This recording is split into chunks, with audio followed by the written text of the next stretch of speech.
د مکسیکو په یو ډیر خوندي زندان کې قدم وهونکی دا کوم عام سړی نه دی بلکې د نړۍ تر ټولو لوی او خطرناک د مخدره توکو قاچاقبر ایل چاپو دی. د په اتاق کې ځانګړي امنیتي کمرې لګول شوې دي چې 24 ساعته یې دی تر څارنې لاندې وي.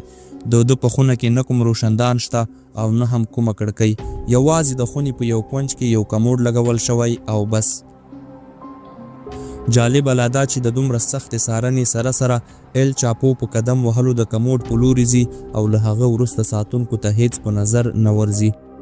نیم ساعت وروسته ساتونکي شکمن شول او د هغه اتاق ته ورغلل، خو د نړۍ تر ټولو لوی او خطرناک قاچاقبر ایل چاپو تښتېدلی و. هغه اخر څنګه او له کومې لارې وتښتېد دا به د دې ویډیو له لیدلو وروسته درته معلومه شي. په 1950 کال کې د مکسیکو په یو کوچنۍ سیمه بادیرا ګواتو کې د زیږیدلي ایل چاپو اصلي نوم اوکین ګوزمین دی، خو وروسته هغه خپل نوم ایل چاپو ته بدل کړ. د مخدره توکو قاچاق هغه ته په میراث کې پاتې و. د هغه پلار چې خپله هم یو کوچنی قاچاقبر و، ایل چاپو یې په کوچنیوالي کې له کوره شړلی و. له ایل چاپو سره د گزاري لپاره هیڅ کار او روزګار نه وو. له ډیرو هلو ځلو وروسته هم چې هغه ته څه په لاس ورنغلل نو هغه هم قاچاقبري ته ملا وتړله. یوازې د 15 کالو په عمر هغه د نشهیي توکو په کرلو پیل وکړ. هغه به یوه لرې پرته سیمه پیدا کوله او هلته به یې نشهیي توکي کرل. ورو ورو د هغه قاچاقبري دومره لویه شوه چې د مکسیکو لویو قاچاقبرانو غوښتل چې هغه په خپله ډله کې شامل کړي. په 1980 لسیزه کې هغه د الویرو پالما په نوم د قاچاقبرانو په یوه ډله کې شامل شو. په دې ډله کې د موادو د قاچاق څارنه کول د هغه دنده وه او هغه په خپله دنده کې دومره سخت و چې کله به هم د موادو لیږدول لږ وځنډېدل او یا به هم په لیږدولو کې کومه غلطي وشوه هغه به سم د لاسه لیږدونکی وواژه. په 1980 لسیزه کې هغه د هغه وخت تر ټولو مشهور قاچاقبر ایل پډرینو ګلاډو په ډله کې شامل شو. دا په مکسیکو کې تر ټولو لویه قاچاقبره ډله وه. ایل چاپو ته په دې ډله کې هم د موادو د لیږد د څارنې دنده ورکړل شوه. د هغه دنده وه چې له کولمبیا څخه مکسیکو ته د راتلونکو موادو څارنه به کوي. خو په 1989 کال کې د دې ډلې مشر ګلاډو د دولت لخوا ونیول شو او دا ډله ړنګه شوه. له دې موقع په استفادو ایل چاپو ځان ته خپله ډله جوړه کړه چې د سینالوا کارټل نوم یې پرې کېښود. په هغه وخت کې امریکا ته له 2 لارو مواد لیږل کېدل. ډیری مواد د کیریبین له لارې لیږل کېدل او دوهمه لاره د مکسیکو له سرحداتو څخه وه. د امریکا د دولت ډیره توجه د کیریبین لوري ته وه او ډیری ډلې او قاچاقبران یې نیولي هم وو. ایل چاپو له دې موقع په استفادې کولو سره امریکا ته له مختلفو لارو مواد لیږل پیل کړل. په هغه موادو ډیره توجه ساتله چې بازار کې به یې غوښتنه ډیره وه. خو امریکې ته مواد لیږل هم دومره اسانه نه وو ځکه خو به ایل چاپو په ډیره هوښیارۍ دا کار کاوه. هغه به په لومړیو کې داسې مواد چې ډیر بوی به یې نه درلود د اور وژنې د موادو په ډبو، د خوراکي توکو په ډبو او یا هم د موټرو په ټیرونو کې لیږل چې د نشهیي موادو بوی کوونکو سپیو به هم نشو پیژندلی. خو ستونزه دا وه چې هر ډول مواد په دې طریقه نه لیږل کېدل ځکه خو هغه داسې لارې انتخاب کړه چې هغه یې په دنیا وپیژانده او هغه وو تونلونه. هغه د لکونو ډالرو په مصرفولو د ځمکې لاندې داسې تونلونه جوړ کړي وو چې د برق سره سره د تازه هوا لپاره د وینټیلیشن سیستم هم پکې موجود وو او د همدې تونلونو په وسیله هغه امریکا ته د موادو لیږل پیل کړل. په 1990 کال کې د امریکا د فیډرل بیرو آف انویسټیګیشن افسران هغه وخت حیران شول چې د ایل چاپو لومړی تنل یې وموند. هغه 300 فوټه اوږد تونل وو او د برق سیستم هم پکې موجود وو. تونل د یو کور په منځ کې راوتلی وو چې دا د ایل چاپو خوندي کور وو او د ایمرجنسي په وخت کې د همدې تونل له لارې هغه تښتېدای هم شوی. ایل چاپو ته د دې کار ټولې نکتې معلومې وې ځکه خو د هغه نیول کېدل هم ډیر ستونزمن کار وو. د 2010 کال په نومبر کې په اټومیسا کې یو بل تونل هم پیدا شو چې همدا ډول اسانتیاوې یې درلودلې او په هغه تونل کې د ریل ګاډي پټلۍ هم موجوده وه چې د تونل د جوړېدو په وخت کې به سامان او له هغه وروسته د مخدره موادو د لیږد لپاره استعمالېدله. په 2012 کال کې په ټویجوانا او په 2014 کال کې بیا هم په اټومیسا کې د نورو تونلونو پیدا کېدلو خبر هم راغی. د هغوی دې کمال ته په کتو ایل چاپو او د هغه ډلې ته د کینګ آف ټنلز یا د تونلونو باچا هم ویل کېدل. هغه به دا تونلونه دومره ژور جوړول چې د ګراوند پینټریټینګ رادار ماشین به هم نشو پیدا کولای. او د تونل خوله به یې په ډیره چالاکۍ سره د کموډ په کېښودلو بنده ساتله.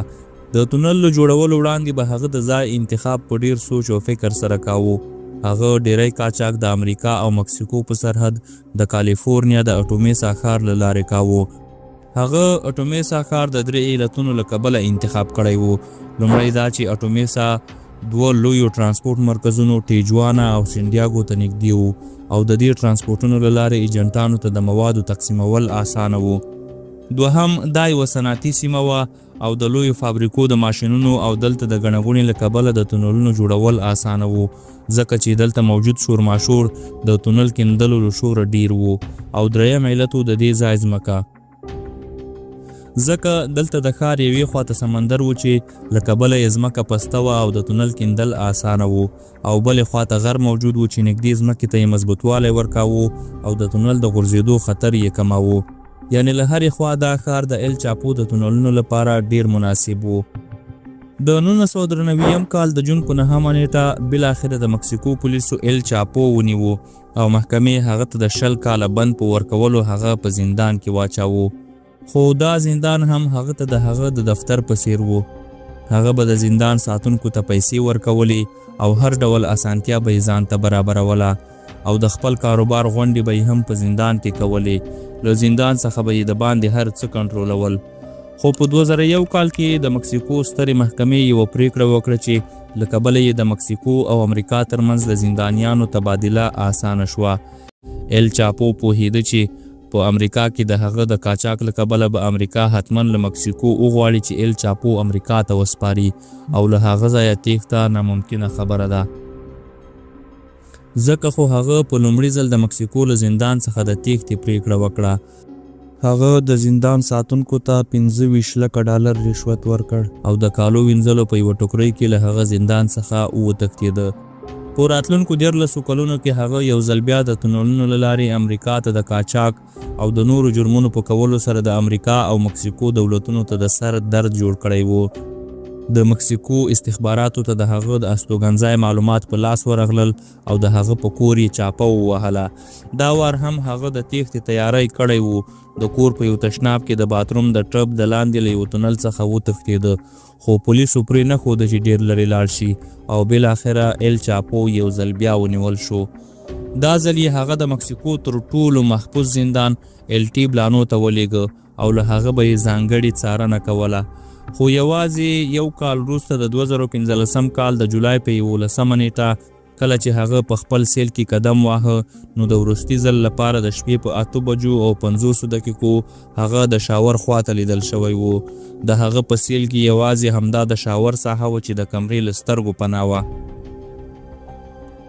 نیم ساعت وروسته چې هم هغه په کمره کې ونه لیدل شو، نو ساتونکي د هغه د سیل د ننه ورغلل، خو تر څو چې ساتونکي د ننه ورتلل ایل چاپو تښتېدلی و. هغه په ډیره چالاکۍ د کموډ له ځایه یو کوچنی تونل جوړ کړی و چې لاندې یو بل لوی تونل ته وروتلی و. دا تونل 1.5 کیلومتر لرې یوه ساختماني ساحې ته وروتلی و. د ځمکې 33 فوټه لاندې 15 فوټه او 7 انچه پلن دا تونل دومره لوی و چې انسان په اسانۍ ترې تېرېدلی شوی. خو دا ځل د هغه ازادي دومره اوږده نه وه. د 2014 کال د جنوري په 8مه نیټه د لاس موچیس په سیمه کې د مکسیکو سمندري ځواکونو د هغه په خوندي کور حمله وکړه او له سختې مبارزې وروسته ایل چاپو په 3م ځل ونیول شو. دا ځل د امریکا دولت ډیر خطر نه قبلاوه، ځکه خو مکسیکو په 2019 کال کې ایل چاپو امریکا ته وسپاره، چیرته چې هغه اوس په سوپرمیکس پریزن کولراډو کې د عمر قید سزا په تیرولو بوخت دی. خو حقیقت دا دی چې د هر ډول سیکیورټي په لرلو سره امریکا اوس هم یره لري چې ایل چاپو یو ځل بیا ونه تښتي.